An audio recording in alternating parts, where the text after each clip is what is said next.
Welcome everyone, Adam the Woo here as the recording of this Sunday, February 11, 2024. Nerd locations in the house. Oh, outside. Here we are in Orlando. What would you like to do today? Well, I'm a film and location guy. You're a film and location guy. So let's go look at some film and locations of the greater Orlando area. I'm especially excited for this spot we're about to go to in the Lethal Weapon 3 spot we talked about earlier. Correct. We'll also pepper in more than just those two spots and maybe even some non-filming locations. Yeah. We're just gonna have a day, a Sunday, as we're filming this, here in downtown. I'm inviting you to join me in nerd locations. Shall you? Nailed it. Now, spoiler alert, I will be showing a couple spots in this that I have shown in great detail over the years. However, friends in town giving a little tour. He has never seen them with his own eyes. You have never seen these with your own eyes. It takes me back to a more innocent time in my life. Harkening back to the 80s. You're a big Jim Varney fan? Absolutely. I've watched all the Ernest movies when I was coming up. What's your favorite Ernest film? Ernest Goes to Camp. Okay. Scared Stupid? I love them all. Yeah. I still watch it. If I'm on watching TV and it comes on, I just stop. If you have to. Jim Varney, rest in peace, legend, man. He's a comic genius. Well, Scared Stupid, classic film. However, Ernest Saves Christmas, a pivotal scene, took place right inside this Amtrak station. It looks exactly the same. In fact, when Harmony Star is waiting for the train, you can see these very phone booths behind her. This is where she walks up to get the ticket, and these are the doors she walks through. However, oh look, there's us right there in the mirror. Look at that. See us? So the spot that you want to get is, she's sitting here. You can't cross this line. In fact, it says, do not enter this area. But this is where she's sitting, right there. That's where the family is, and the brother is taunting the sister, saying there's no Santa, you know, throwing fabrication and lies out to her, to his sister. She gets very angry, and she's sitting right here in this very spot. So we're not going to be able to sit in the same spot, but you can kind of get the angle from here. Evidently these wooden benches are deteriorating, but still looks the same. She was sitting right over there in that corner. And there's the scene. They have the little pamphlet brochures over there. Harmony Star was sitting right there on that little side. And it still is an Amtrak place. There's the family. Again, showed these spots before, but just wanted to give a little update. I haven't been in here in probably a couple of years. That's the spot right there. I love that the wooden pieces are still here, but you can see there's reasons they don't want people sitting there. Matching up some little photo there. I'm always just fascinated by these old phone booths. These are screen used props right here. Screen used. Look at that.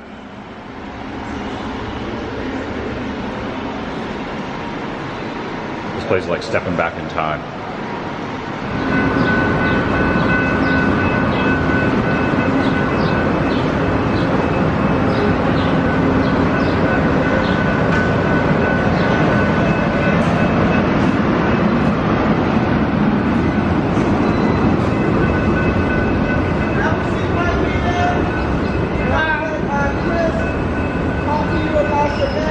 Okay, I've got some parking, paid for parking downtown for 3 hours, so I got plenty of time to kind of wander around. Gonna head over to the Lethal Weapon 3 spots where they imploded a building, and I can't even remember. I think it was probably late 80s that movie came out. Lethal Weapon 3, can you imagine today a film company buying an entire building for one shot? To implode the building? Yeah, and you can make that same effect now on your iPhone. Well, I watched it on TV. I don't know why I didn't just drive down to see it, but I remember it happened around midnight. It was late at night. The local news had it on TV, and I was sitting at home watching it. watching the implosion. And I think the building, I think it might have been the old City Hall, don't quote me on that, but it was an old government building that they were going to implode. And then I guess Hollywood caught wind of it and decided, let's just show up and film it. Have Danny Glover and Mel Gibson do the scene. All right, over on the corner of Court Ave and East Pine, there's a Thai restaurant right here. This is downtown. Movie Miami Connection. Classic bad film in the same vein as The Room, Troll 2. Miami Connection was filmed in Orlando, not Miami. There's a big fight scene that happened right here in this exact angle. But also this was used in Problem Child 2, classic John Ritter Jr., what a troublemaker. But there was a scene that took place right here. The bank was located on this street. In fact, this building here looks exactly the same. And just kind of show a couple little clips here. You see the car driving over. Obviously there's been some progress, and that building's still there. But new buildings have popped up. Progress. And again, not showing all the spots from all these movies, but you know, just kind of giving a little bit of a tour. There it is where the ship goes into the bank. Now a restaurant. And going back to Ernest real quick, Saves Christmas, this is where Jim Varney's driving the cab, parks right here, he's got Santa in the car, it picks up Harmony on this very corner. If you look really closely, you can see that green awning across the street and the fire hydrant there also. Yeah, just little things downtown Orlando. Really is amazing how much downtown has changed. But check out the green for lease awning there. The buildings off to the left look completely different. Progress. Getting a selfie there. Yeah. So where they imploded the building is about 2 blocks that way. Now also on this corner, I had to look it up. I wasn't sure if it was the next block over as this one, but I have now confirmed, thanks to the wonderful world of the internet. You familiar with the band Warrant? I'm beyond familiar with the band Warrant. So this was Janie Lane's Sunset Strip. Right there. That was it. Corner of Orange and Pine. Very short-lived. Of course, obviously called the Sunset Strip because he wanted the homage to California.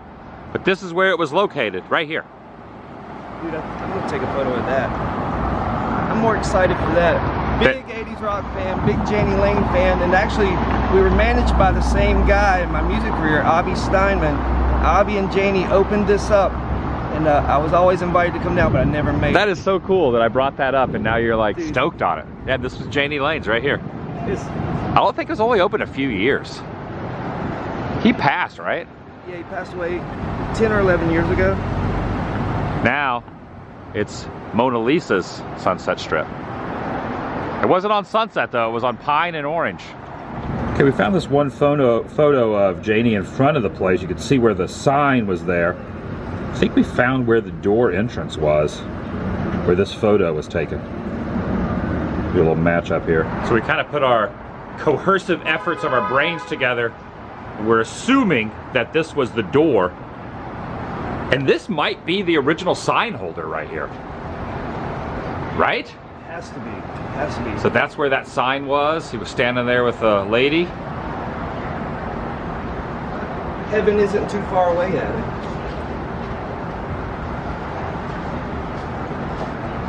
Well, that's true because he's there right now. How you guys doing? Absolutely. How you guys doing? My name's Jane. No, we're good, man.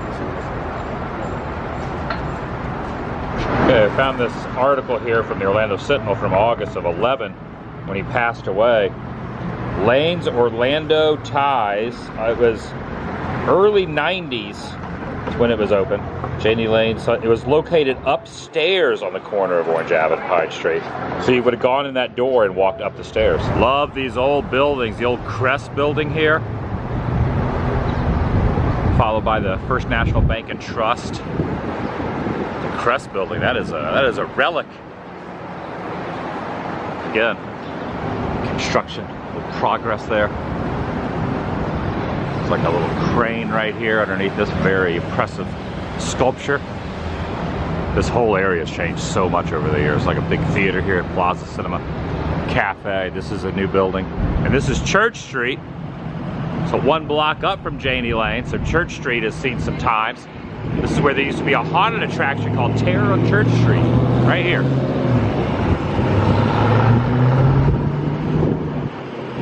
Long gone, a year-round haunt.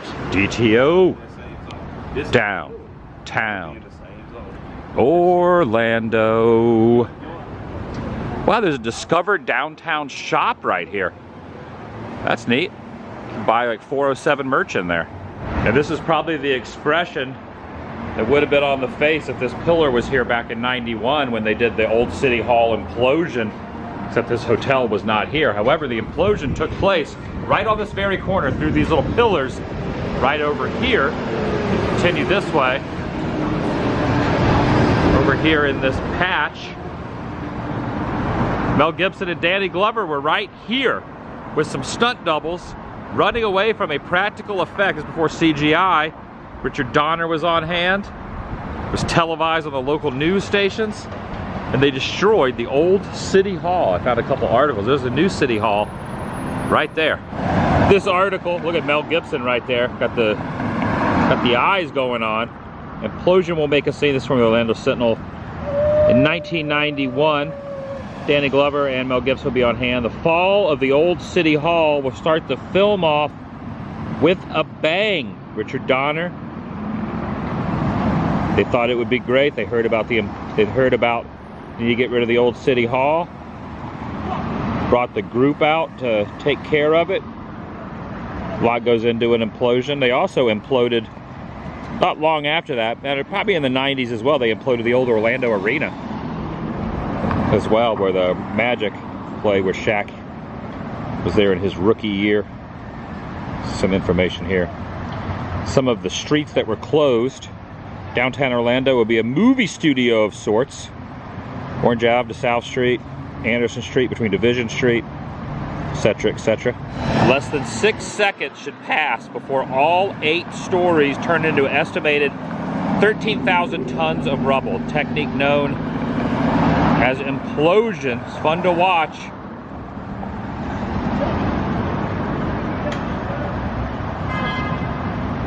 A 33-year-old building. The pyrotechnics were provided by Sun Valley, California group. They brought all the LA folks out here, or at least the SoCal folks out here. Cartridges charge weighing 3 ounces to 1.4 pounds inside. 4 wooden doors will be placed around each loaded column. Then wrap a chain link fence for protective reasons. Fascinating. I think 33 is the magic number. Yeah, the building was around for 33 years, and as we stand today, it's been 33 years since that scene. That's wild to think about. So I believe you can see this in the scene. So now that I'm standing here, I don't believe it was this empty patch. I think it was maybe over where that fountain was. Let's match up some clips from the film. All right, we're crossing the street now. Got 19 seconds to cross. Oh, it's like a countdown. We got a countdown. 15. Feel like Riggs. 13. Grab the cat. Notice when you rewatch that scene, he cuts the cord at like 6 minutes on the timer, and then like it immediately goes to like 3 minutes. So there's a little bit of a continuity error there.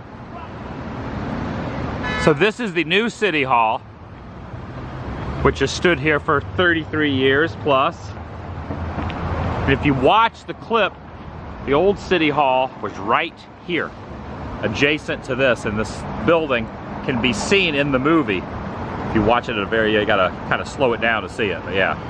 The building was right there, and they ran out almost where that like black car's parked right there.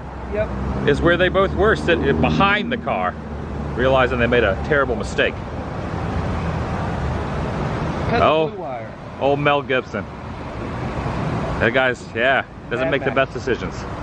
So there it is imploding. You can kind of see the reflection of the bush that I'm standing next to. So there's the street over there. That car that I showed is like where they were. There's the building imploding. You see that definitely was an old building. There's the new City Hall right there, with that very kind of unique little architecture in the front. But the explosion happened right here, man. And there's the road right there. That's wild. And so the car they were hiding behind was right there. And there is a scene after the demo that shows like this, where all the rubble from the building was right here, and you can see the new City Hall. Trees are obviously grown up since then, but yeah, that's the angle. Now, their car could have been on that side of the street. This street might have even been kind of shifted since then too, but it's basically in the same general area with the rubble there. And when you re-watch that clip, it appears as if there was like a big Coca-Cola sign on the top of the new City Hall above where all that rubble was. Evidently there was a Coca-Cola sign up there, maybe for the movie, or probably not. Could have been advertisement, placement advertisement, right? That's what I'm thinking. That's a possibility. That Coca-Cola sign ain't up there no more. Now, there's no kind of placard or anything here designating the implosion or the fact that the movie was here. There is this art installation and fountain right here as well. But again, yeah, that Coca-Cola sign was like right up there. Construction. Scaffolding.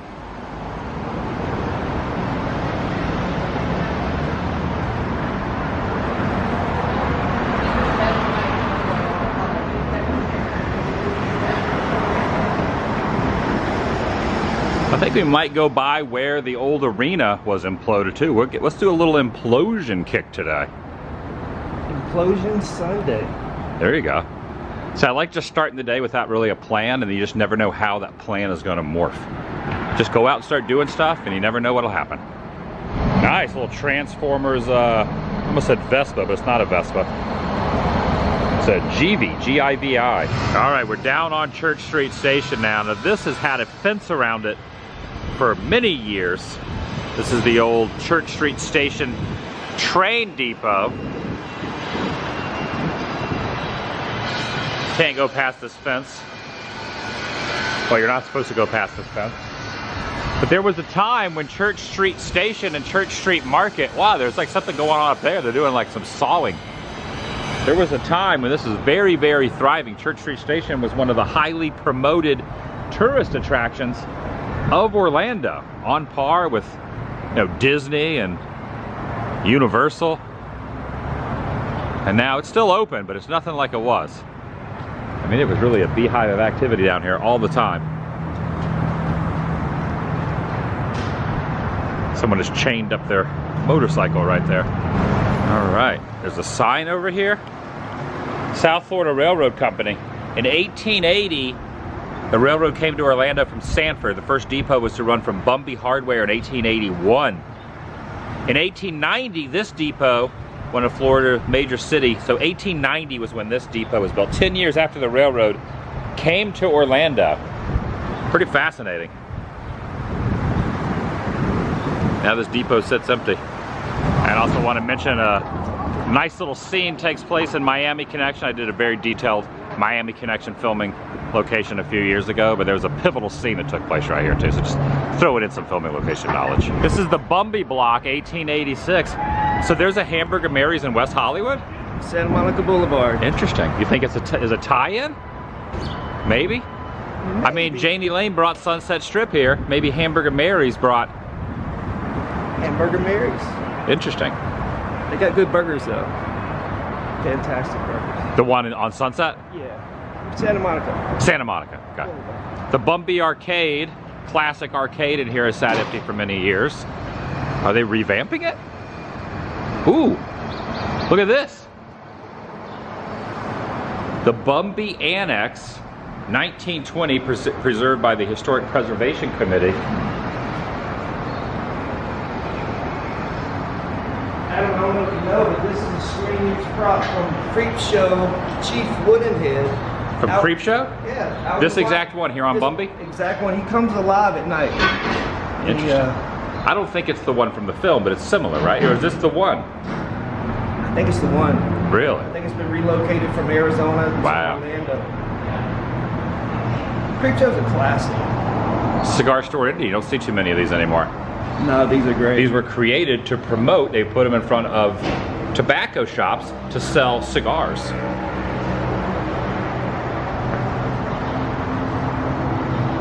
if you look close, you can see where he comes alive at night. His feet come off of here, and then he goes out into the world and rids the world of bad guys. That's what he does. You're committing to that bit, this bit.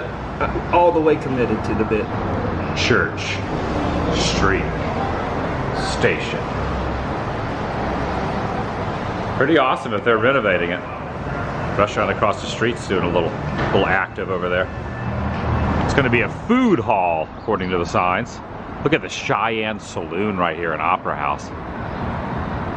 Look at this. Look at these wild cowboys. That is awesome. Little artwork on the side there.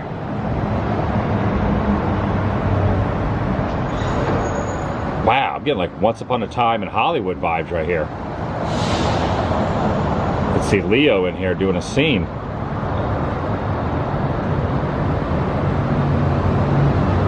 Man, look at the woodwork. This place is epic.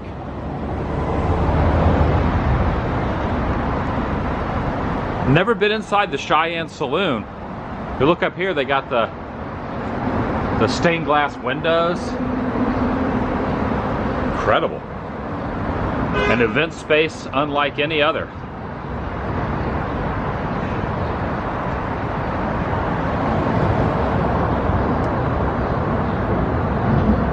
Man, this place is awesome. Yeah, this place is like a treasure trove.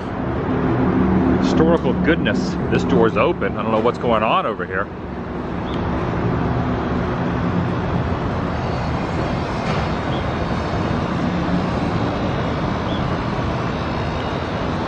Air conditioner's on. What's in there? Oh, they're having a gig? This was Sleeman's Department Store. Major dry goods establishment from 1915 to 1950. 1915. Wow. A business on West Church Street next to Bumby Hardware. In 1924, he hired J.C. Hanner Construction to construct this tan building for his store. So this building, even though the business started a few years prior, this building was built in 1924. Incredible. Look at this wrought iron. Look at this wrought iron here. Just awesome. Got a little gator mural in a flamingo. It's now called Hairy Buffalo. It's also interesting, there's all these bricks down here, the people who wanted to preserve Church Street. This is dated back in '89 right here. That's dated back in '88. 89, so this is all late 80s. 87.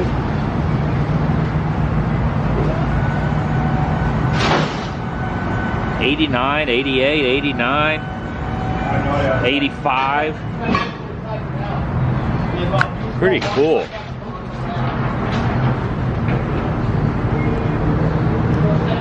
Look at this. Look at this old Church Street station. Little bar right here. Yeah, this place has definitely seen better days. Utilized for different things. Look at this bridge. It used to be a bridge going across the road. You could walk across to the Cheyenne and over to the Bumby Arcade. Definitely documented because when they put fences up, You're gonna tear it down? at some point, yes, it did look fence. Look at that building right there. That is awesome. 1890. Look at the back of the Bumby building.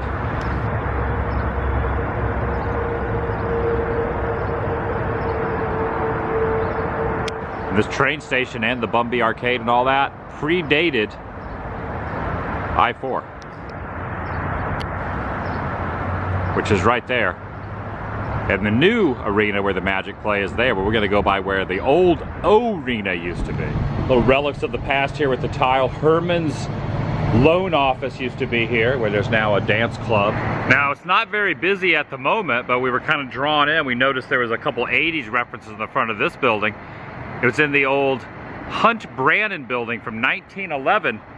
Basically, it's like a huge, I call it like maybe like a barcade. This is a bar and an arcade, but there is just so many references to the 80s. It is like 80s Mecca overload inside what's called One Up Orlando. Everything in there. From Pee-wee to Goonies to Saved by the Bell. You got 80s and 90s all mixed in. I was pretty impressed with that place. I'm not real big on the whole barcade thing, but I think they did it right. I think they did this place right. Absolutely. Ghostbusters, Game of Thrones, Transformers, a whole Barbie section. A lot of good places for photos, social media stuff, but then also a cool vibe. They were playing the 80s tunes in there too. You do social media in Orlando and you're an 80s person, this is the spot. This house over here looks like it might not have anyone living in it, possibly for sale. This area of kind of old-timey Orlando was the entire neighborhood using Problem Child 2. Haven't been over here in a few years.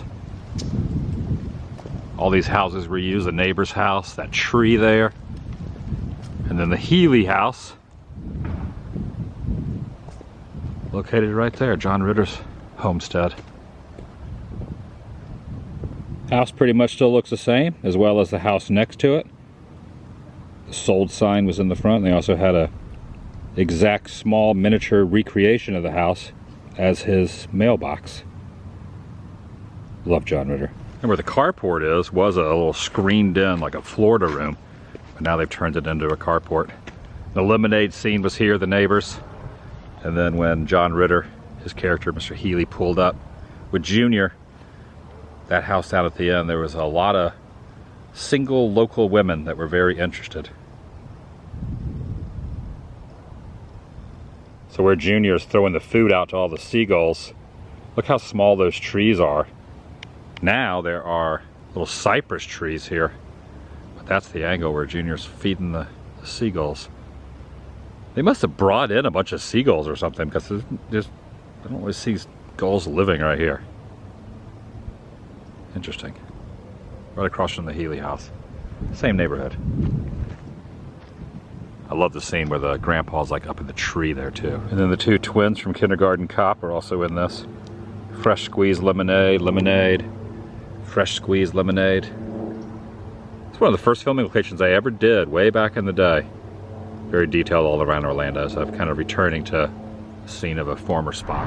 We're just kind of idling past here, kind of looking to where the implosion was, passing back by, kind of just driving around downtown Orlando. All right, over here at Lake Dot Park, where the O-Rena used to be, where the Magic used to play, right here at the forefront of Lake Dot. That's Colonial Drive over there. The stadium was also imploded, but it used to sit right here in this now big field courtyard. New apartment complexes, businesses, a creative village right there. But this is where the Magic started. This is also where Shaquille O'Neal played first couple seasons for the Magic, his rookie year, right here on the court. And they imploded that as well. A lot of implosions in Orlando. And you can see Lake Dot, you can see that little pipe there that led up to where the Amway Arena, I mean, they just called it the O-Rena. That little pipe that leads from Lake Dot in, right there. So obviously the video and the photo was taken from over there, but it was right here. That was the entrance, the Amway Arena, also known as the O-Rena. All right, so just down, so the new Orlando Magic Arena is right here. It doesn't have the name, it's not called the Amway or the O-Rena anymore. But this place called The District says today is a good day. I did a whole detailed video on this. So you know a little bit about punk rock. A little bit. You ever heard of a guy named G.G. Allen? Of course I've heard of G.G. Allen. The man, the myth, the legend. I don't know if he's a legend. He wasn't a good guy, but he's legendary in bad ways. So in November of '91, there is a historic moment that Gigi played in Club Spacefish, which is now The District, right here. Made national news.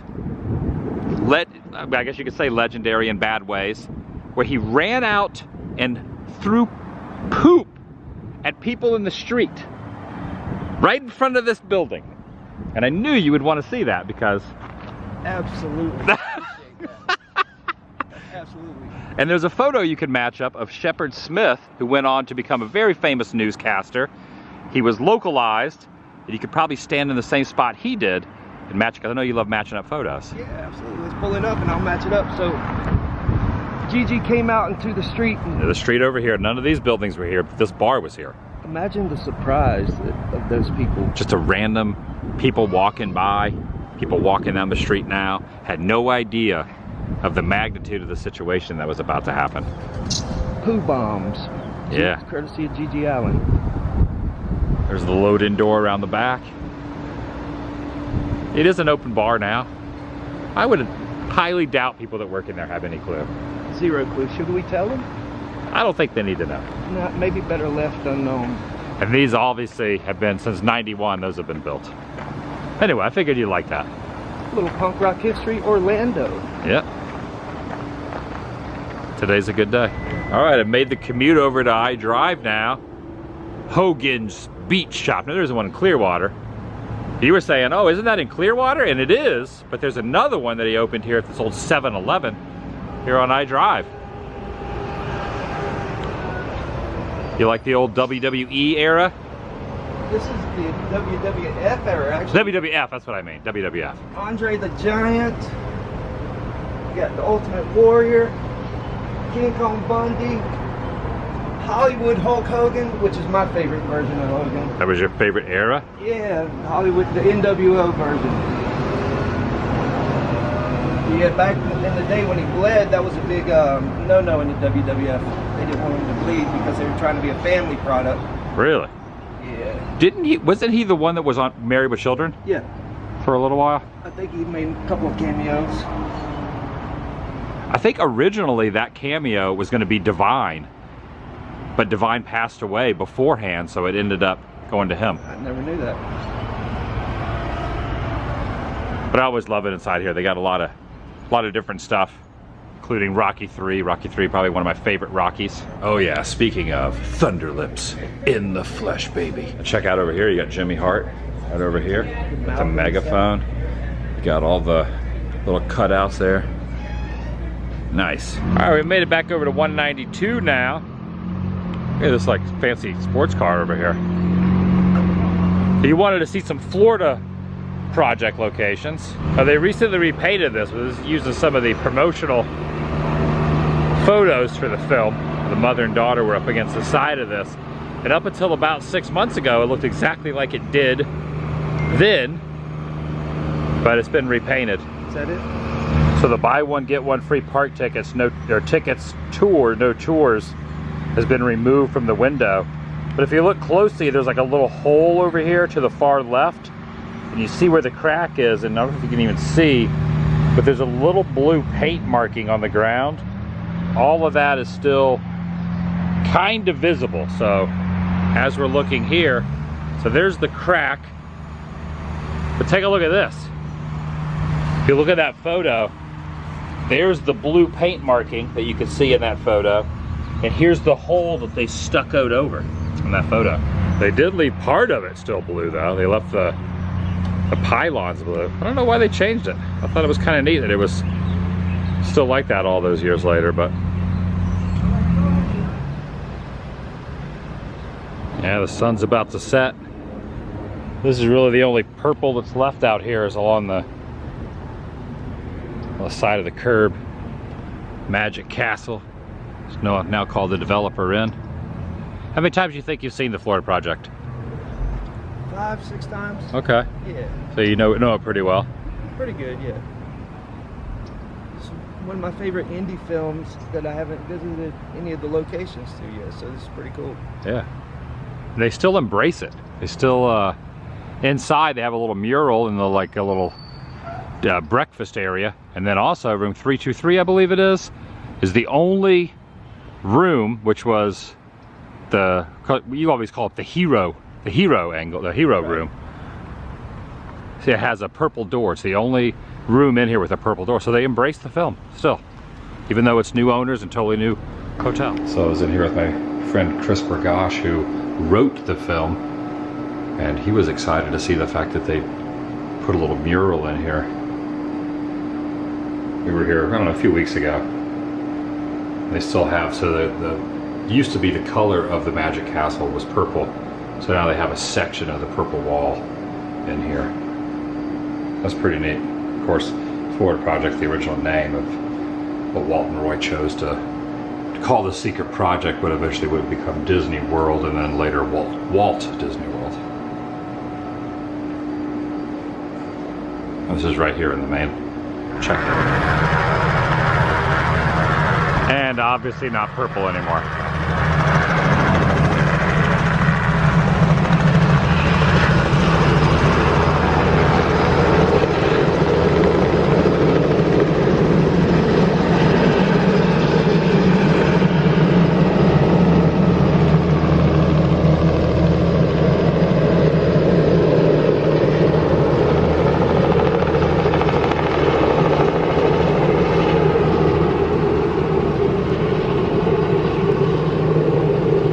Now the door is not painted purple, but they do have a purple stripe on the door up on the top there.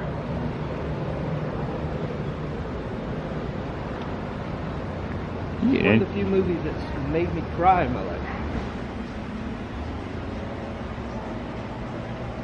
You're the selfie king, man. 323.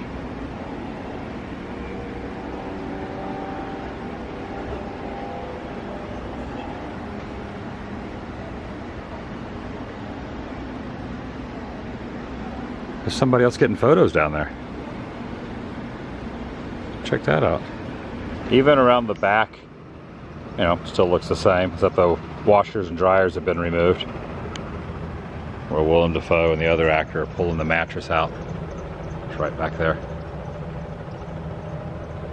I've covered all this before, but again, just showing off some of the spots. So I'm glad you like this kind of stuff, because I know some people really aren't into revisiting locations like this, but I think you get just as excited about seeing the little nozzles over there that used to go into the washer and dryer as I am. Absolutely. It's the little things. What happened to the washer and dryer, washers and dryers?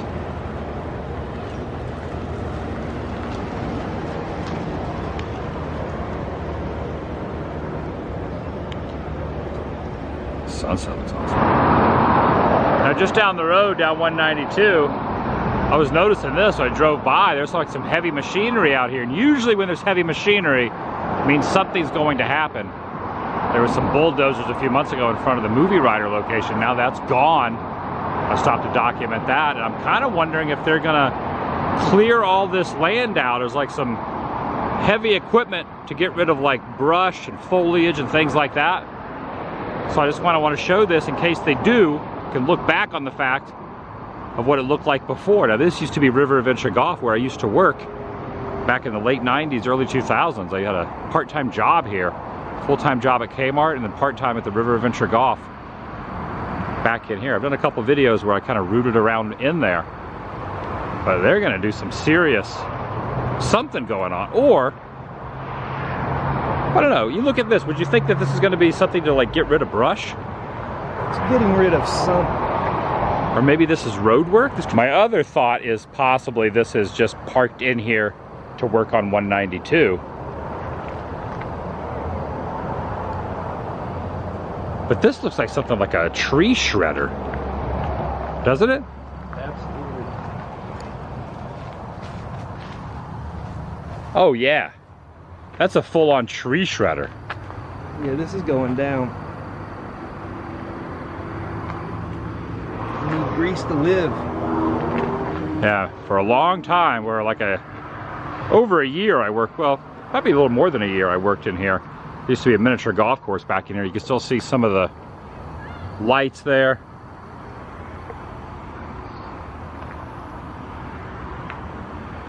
And there's a fence up. People do reside back in here.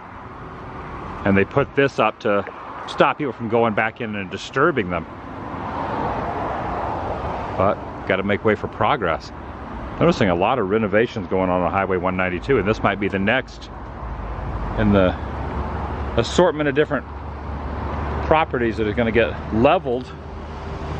Probably condos and or businesses go in. I used to drive my car in late 90s. I used to drive my car back in here, park, and go to work. Viking Motel used to be over here, gone. River Adventure Golf, right over in here. And we're not going to go rooting around in the woods right now because probably not the wisest thing. Because there's a reason this is blocked off. You know, there's a reason that these are placed here. But yeah, just wanted to showcase it. In the near future, it could be leveled. Again, I could be way off base, and maybe this is just for road work. The one thing that is odd is that wood chipper. You're not going to chip up a road. What's your favorite memory, Adam, of working here at the mini golf spot? So back over where the office was, where you'd rent the golf clubs and all that, there was a guy that worked a timeshare. You know how you do the timeshare where you get the free Disney tickets and things like that? Right. And instead of giving out cash for timeshare, people sign up for timeshare, he gave out Beanie Babies. Those Beanie Babies were like a hot commodity. So I worked here in the era when Beanie Babies were worth a lot of money. So he'd be like, you want to get a free Beanie Baby? Sign up for this timeshare. And I had to listen to his spiel to all the tourists who'd come to play mini golf to get a Beanie Baby. Now those Beanie Babies are worth like $1, like $1.50. But that's a height of 90s memory, though. Oh yeah, the Beanie Babies, man. It was all the rage.